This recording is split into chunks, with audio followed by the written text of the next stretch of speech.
Good morning, my dear students. So we were studying the particular chapter photosynthesis, right?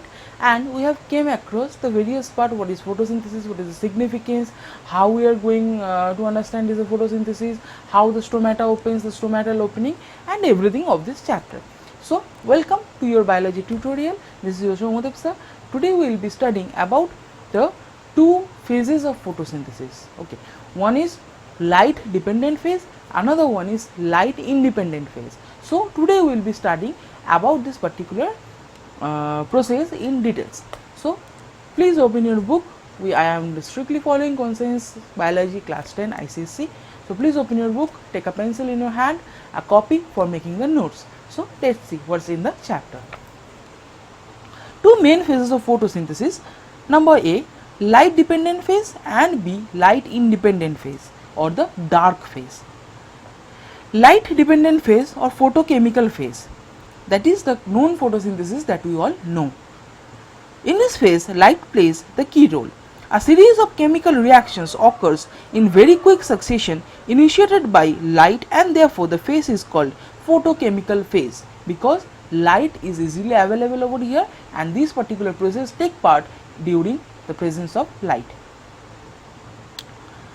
The light reaction take place in thylakoids containing chlorophyll of the chloroplast. The light reaction or the photochemical phase occurs in two main steps. What are the main two steps? See, the first one is the activation of chlorophyll and the second one is the splitting of water. What are they? I am repeating again. Activation of chlorophyll is point number 1 and point number 2 is splitting of water. Okay, see, what is activation of chlorophyll? The chlorophyll on exposure to light energy becomes activated by absorbing photon. Photon is the smallest unit of light energy. So these photons are get absorbed by the particular chlorophyll on exposure to sunlight. Second one, splitting of water. How is splitting of water done? The absorbed energy is used in splitting of water molecules, that is H2O, into two compounds. What are they? They are hydrogen and oxygen, and releasing of electrons. So the equation is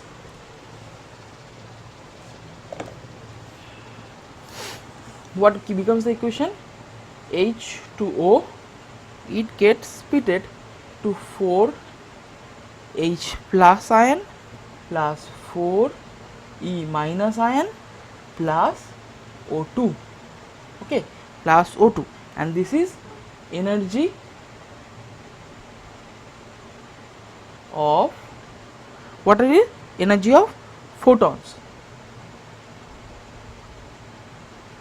That is where from we get energy of photons, students? We get energy of photons from, okay, let's balance it, it's 2. So where from we get energy of photons? We get energy of photons from the sunlight. See, I think it is visible. Well, let me wait with the focus. I think it is visible. Yes. So 2H2O, it with absorbing of the sunlight, the chlorophyll absorbs the photons, then it goes to 4H plus 4E minus plus O2. Clear? So this is how the two steps of light dependent phase take place. Now, okay, now what happens? The reaction is known as photolysis, which means splitting of light or the breaking. Okay, photolysis occurs in the grana of a chloroplast and is defined as the splitting of H2O molecules into hydrogen ions and oxygen in the presence of light. So what are the end results of the product of photolysis? See, the hydrogen ion H plus are picked up by a compound NADP or nicotinamide adenine dinucleotide excuse me, phosphate, okay, to form NADPH. That is NADP, it gets absorbed with 1 electron plus 1 hydrogen and becomes NADPH. The oxygen component is given out as molecular oxygen or O2. The electrons are used in converting ADP, that is adenosine, diphosphate into energy rich compound ATP, that is adenosine triphosphate, by adding one phosphate group Pi or inorganic phosphate. ADP plus Pi or inorganic phosphate becomes ATP. This process is called phosphorylation, addition of phosphate, and since the energy used in the process comes from light, the process is termed as photophosphorylation. Okay. Now comes the second phase, that is light independent or dark phase, also called biosynthetic phase. The new term light independent phase. The old term dark phase did not mean that it occurs when it is dark, that is at night. It only means that the reactions are not dependent on light. That is why it is now better to call it light independent phase. The reaction of this phase do not require light energy and occur simultaneously with light reaction. Time gap between the two being less than even 1/1000th of a second. So you can see how fast. Conversion of glucose into starch and other chemicals. Most green plants convert glucose into starch as soon as it is formed during photosynthesis. Several glucose molecules are transformed to produce one molecule of starch. This process is called polymerization. Some plants changes glucose to sucrose or some into oils, etc. Here is this diagram. Okay, this particular diagram, please go through it. Okay, is page number 72.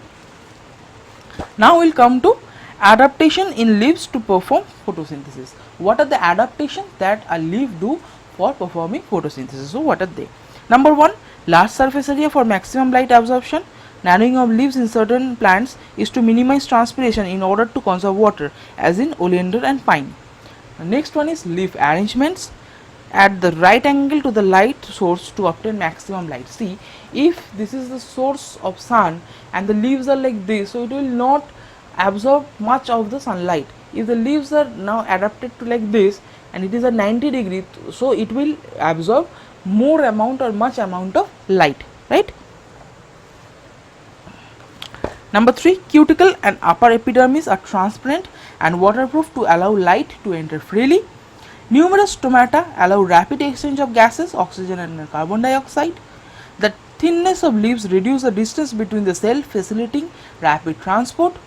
The chloroplasts are concentrated in the upper layer of the leaves to obtain light energy quickly. Extensive vein system for rapid transport to form the mesophyll cells. Now what are the end result of products of photosynthesis? So what are the end result? See, there are 3 end product of photosynthesis. What are they? Glucose, water and oxygen. There are the 3: glucose, water and oxygen. These 3 are the end product of photosynthesis.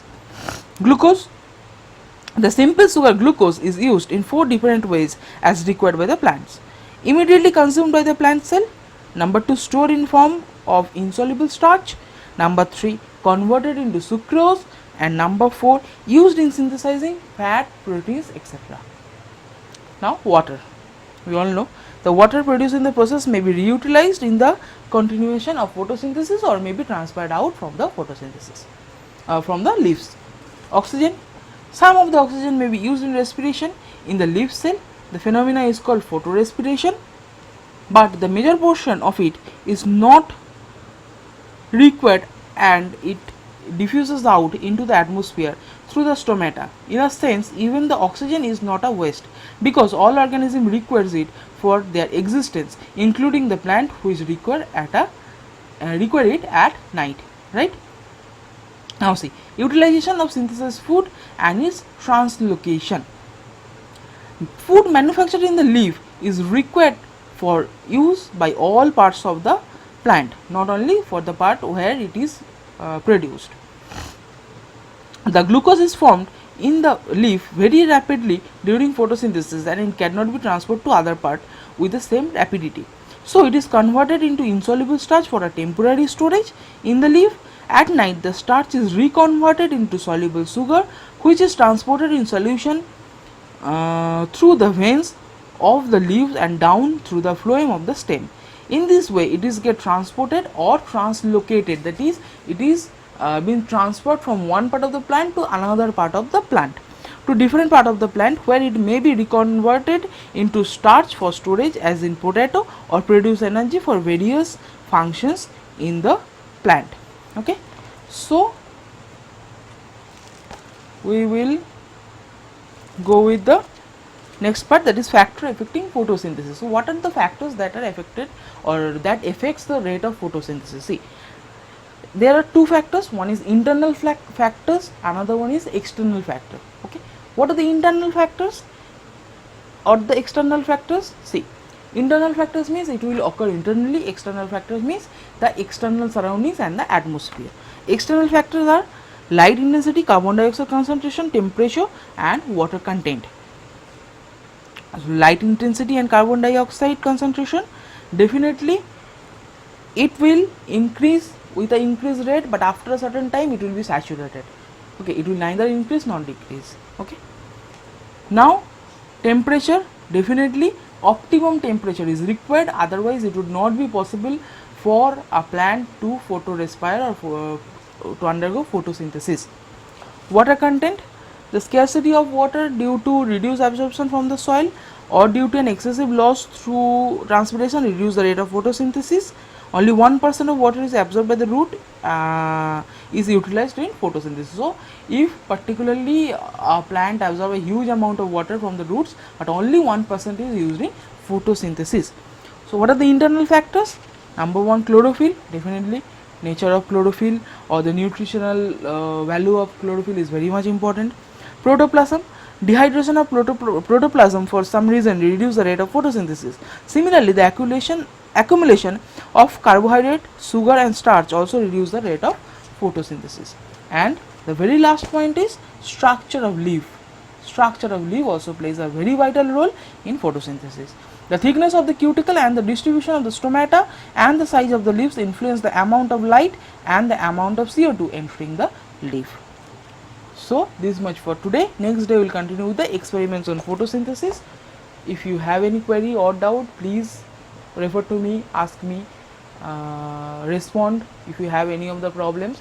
Otherwise, go through it. I know this chapter is not that interesting, but it is like if you understand, then it is one of the most interesting chapter you would like ever go in biology. Okay, so follow this, go through the lectures, go through the video lectures, video tutorials, go through the questions that I am already giving in the class. If you have any queries, then please ask me. Take care of yourself, take care of your family, have fun, study hard, don't forget to study, go through the video tutorials, and we will be meeting in the next class. Thank you.